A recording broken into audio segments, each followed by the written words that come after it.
Assalamualaikum warahmatullahi wabarakatuh. Saya akan mempresentasikan hasil kegiatan KKN tematik UPI dari saya sendiri, Lugastian Hafid Pratama dari FPTK Teknik Elektro, NIM 17042272. Program yang saya ambil dalam kegiatan KKN tematik ini, yang pertama program wajib, program edukasi penanggulangan dampak COVID-19 di bidang pendidikan, dan program pilihan program edukasi pencegahan COVID-19 bagi anak sekolah secara daring, program pilihan. Sekolah yang dipilih yaitu SD Negeri 195 Isola Bandung yang bertetangga dengan Universitas Pendidikan Indonesia.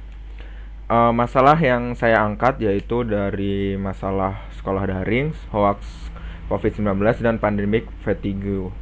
Kenapa saya mengangkat masalah ini sebagai kegiatan di KKN? Karena COVID-19 itu sudah berjalan sangat lama, sudah berbulan-bulan dan hampir 1 tahun mungkin, sehingga masalah yang ada di awal masa pandemi dengan masalah yang setelah berjalan selama berbulan-bulan ini agak berbeda gitu. Misalkan saat awal-awal pandemi orang mengalami panik buying sehingga dia berbelanja berlebihan atau takut keluar rumah dan sebagainya. Sekarang masalah karena masyarakat sudah mengalami masa pandemi ini berlarut-larut lama sehingga muncul masalah-masalah yang saya amati berada di masyarakat, yaitu masalah yang terkait dengan sekolah daring, di mana situasi atau kebiasaan lama yaitu kebiasaan belajar di sekolah dengan tatap muka langsung dan belajar melalui daring di rumah melalui internet, itu banyak sekali kendala-kendala yang dialami oleh siswa. Yang kedua, masalah hoax COVID-19. Jadi, mengapa saya tidak memberikan edukasi mengenai protokol kesehatan atau pengetahuan tentang COVID-19?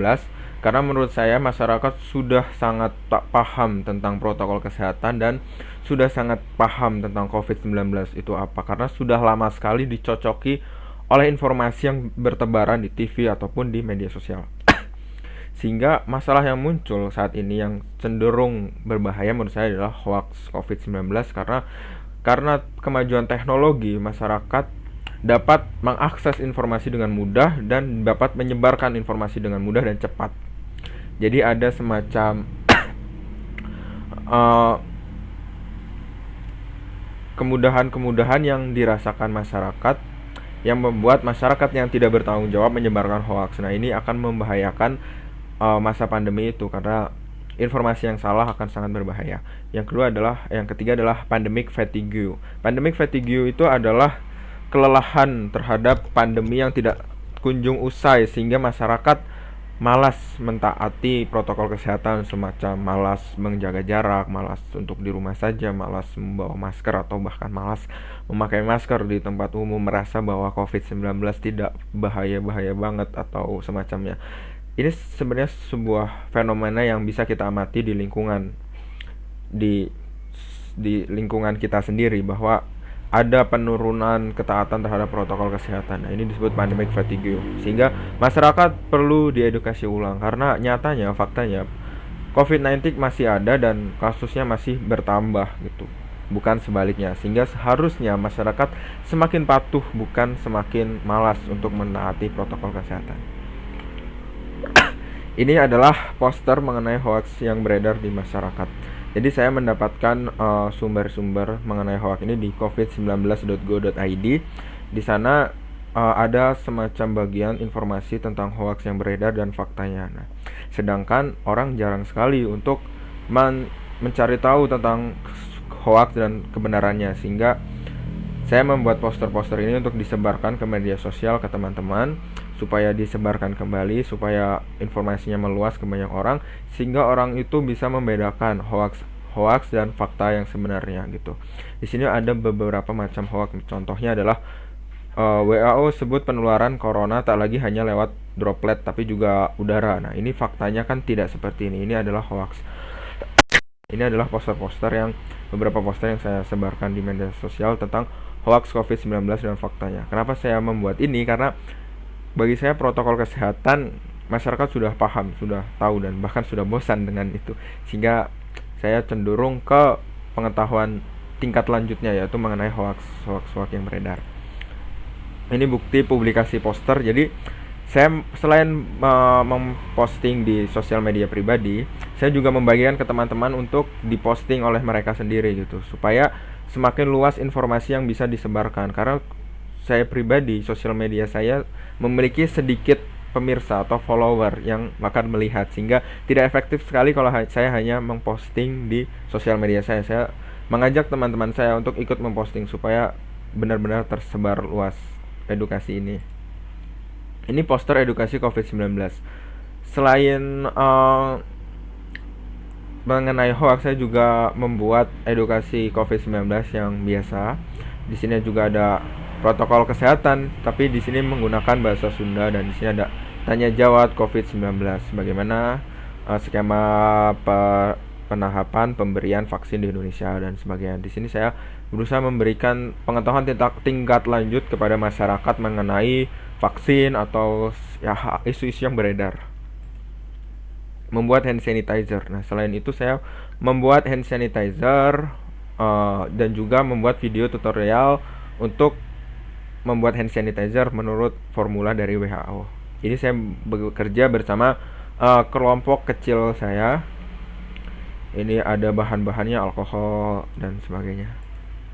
Membantu administrasi sekolah. Nah, sekolah SD Negeri 195 Isola Bandung memiliki banyak guru, memiliki banyak pekerjaan administrasi yang perlu dibantu. Di sini kami mengerjakannya di kosan, di mana berkas-berkas yang perlu dikerjakan kita ambil di sekolah, lalu kita bawa ke kosan. Karena untuk menaati protokol kesehatan kita kerjakan di kosan. Kita membantu menulis rekap nilai ke buku induk sekolah, dibimbing langsung oleh wali kelas 5 SD Negeri 195 Bandung melalui WA begitu. Kita juga membantu membuat modul pembelajaran untuk kelas 5 SD. Nah, ini adalah contoh modul pembelajaran, jadi semacam lembar kerja siswa, contoh-contoh soal yang kita buatkan berdasarkan bimbingan dari guru SD Negeri 195 Isola tersebut. Selain itu saya juga membuat video. Jadi seperti yang saya katakan tadi, masalah yang timbul saat sekolah daring itu bermacam-macam, yaitu siswa jadi malas belajar karena ada di rumah dan sebagainya. Dari masalah itu saya membuat cara mengatasi malas belajar di masa sekolah daring. Nah, sumber materi ini berasal dari buku The Power of Habit oleh Charles Duhigg dan Atomic Habit oleh James Clear. Video ini berupa video animasi yang telah ditonton 42 kali di YouTube. Saya juga membuat artikel tentang tips ampuh mengelola tugas di masa kuliah online atau sekolah online. Karena tugas-tugas yang saya amati yang dialami oleh siswa-siswa adalah sangat banyak dan tidak seperti tugas biasa, lebih memerlukan kemampuan manajemen dan lebih memerlukan banyak waktu, ditambah banyak distraksi yang mengganggu saat sekolah online, sehingga saya menciptakan artikel tips ampuh mengelola tugas di masa kuliah online. Artikel ini sendiri sudah dibaca 87 kali di Kompasiana. Sumber artikel ini berasal dari buku Atomic Habits James Charles dan Getting Things Done David Allen. Ini salah satu bukunya. Selain itu saya membantu kegiatan imunisasi di sekolah. Nah, anak SD biasanya ada kegiatan untuk imunisasi. Nah, karena kondisi pandemi ini di mana anak-anak melakukan sekolah online, tapi memang masih memerlukan imunisasi, dan sedangkan imunisasi bukanlah kegiatan yang bisa di-online-kan, sehingga siswa masih perlu datang ke sekolah dengan menaati protokol kesehatan. Dan di sini mahasiswa KKN membantu kegiatan tersebut. Yes. Misalkan untuk antri, untuk administrasi dan sebagainya.